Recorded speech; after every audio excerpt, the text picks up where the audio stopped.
This is fantastic. I'm so honored. I, like Tracy did at the top of the evening, at the top of the program, I want to start with a story. 5 years ago, Angel joined our family. She was 14 years old. She had lived in severe poverty, missed 4 full years of school, and had experienced more violence than most of us will experience in a lifetime. A year later, she had won an award for her academic tenacity, made huge learning gains, developed newfound art skills, and found herself on a trajectory that was unimaginable a mere 12 months earlier. Now, this isn't a story about me and my family. It's about Angel, and it's about what's possible if a person has the opportunity to experience a good school, healthier relationships, and the support of a community. I remember reflecting on Angel's success that first year and trying to manage my emotions as I told my colleagues at GCO all that she'd accomplished. And the question I asked that day is the one I still ask now. How many people like Angel are out there? People with gifts and potential that would develop if given the chance. People, by the way, who often feel the greatest weight of the public policies to which we devote time, energy, and resources. Now, we at GCO, and I believe all of us in this network, are really about the angels of the world, about ensuring that everyone has the opportunity to flourish. And flourishing not just measured by material well-being, but by the sense of purpose and belonging that we all crave, and for which we are all wired. And one of the reasons why I am so honored to receive this award and so grateful to be part of this network is because we in this room have life-changing and life-affirming ideas for all Americans, certainly, but perhaps especially for those who need them most. For people whose circumstances may have dimmed their vision a bit, for people who have been told far too often that they are helpless victims rather than people with inherent dignity and the capacity to build a good life. So, Tracy and Carl, wherever you are, thank you. Thank you for this honor, and thank you to the entire SPN team. Thank you for not only pushing yourselves to get better at what you do, but for consistently pushing us to get better at what we do and for caring about how public policies affect real people in real life. Rick and Barb, it is good and appropriate that you are here because you told much of our story well, but I have leaned on you countless times for support and encouragement, and you have given both generously. To Shirley Roe and the Roe family, I know some family members are here. What a blessing you are. Talk about legacy. I mean, look around this room. Tom invested. Yes, applaud the Roe family.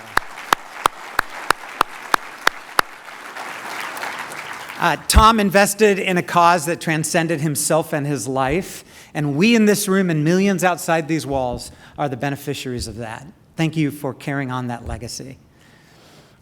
Now, the challenge here is that there are so many people to thank, and I have to limit how many people I name by name because I do have a time limit, and I think you're probably happy about that.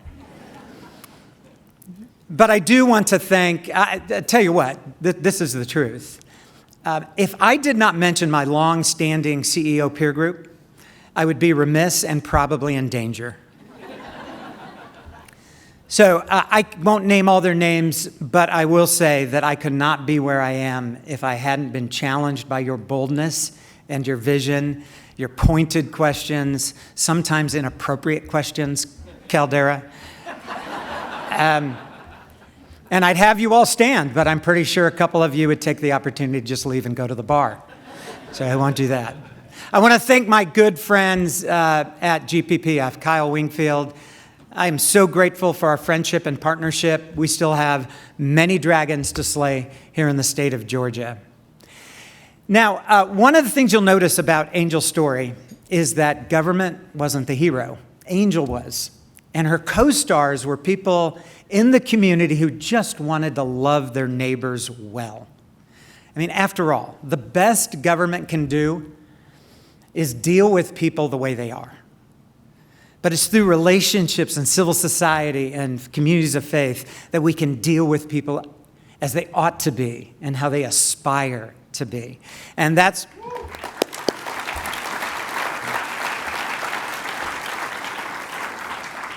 that is exactly why we at GCO owe an enormous debt of gratitude to our community-based partners like Impact 46, City of Refuge, Every Woman Works, and Jobs for Life, and so many others that I can't name.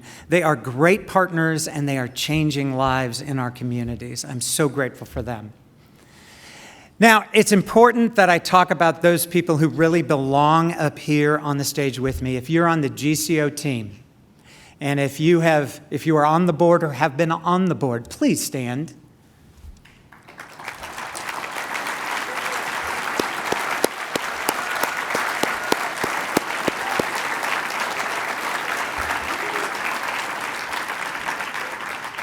But the reality is I'm up here just representing the work that you do, and I'm kind of basking in the glory that is rightly yours.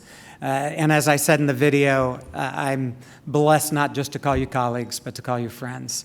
So thank you very much. Now, my family. Now, my 92-year-old mother is here tonight.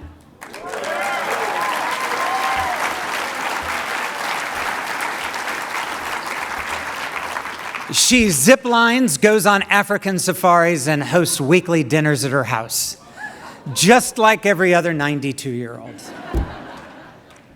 Seriously, my mother and my late father modeled lives lived in service to causes bigger than themselves. And my 4 siblings and I, 3 of whom are here tonight, were shaped by that example and by their love. Thank you, Mom.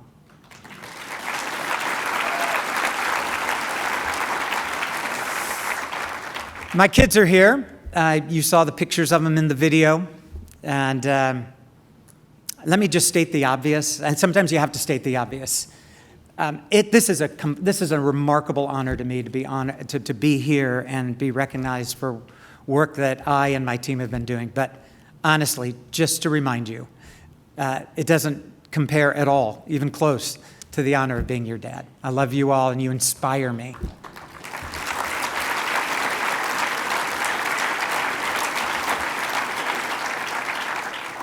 And then there's my wife. Now, let me explain something about that emergency room visit on the honeymoon.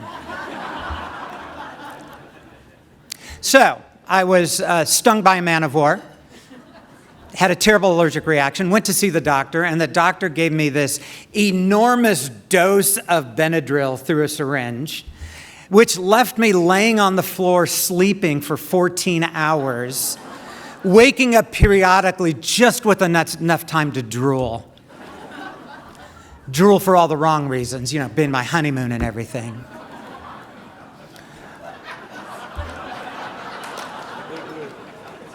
Took you a while.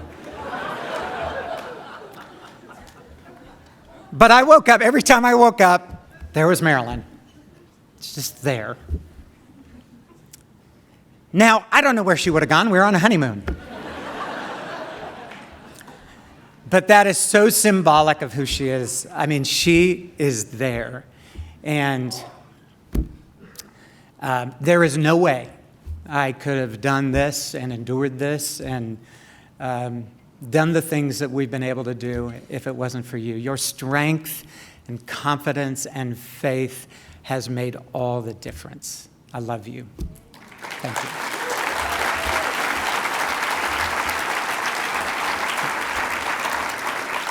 All right, one closing thought, I promise. When I think about being a father and a husband, and I think about this work that we do in this network, partly because I'm a nerd, I think about a story from the Torah, which tells us that Abraham planted a tamarisk tree in a desert location called Beersheba to commemorate a treaty.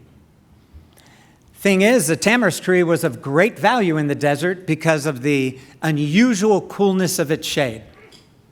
but it typically took a couple generations to grow to the size that was needed to provide that shade. So in essence, Abraham was planting a tree whose shade he would never enjoy, but that others, future generations, would. When I think about what we do here, I don't just think about the here and now. I think about us planting tamarisk trees. There is a shade that future generations will enjoy, people we will never meet, who will enjoy our accomplishments, what we fought for.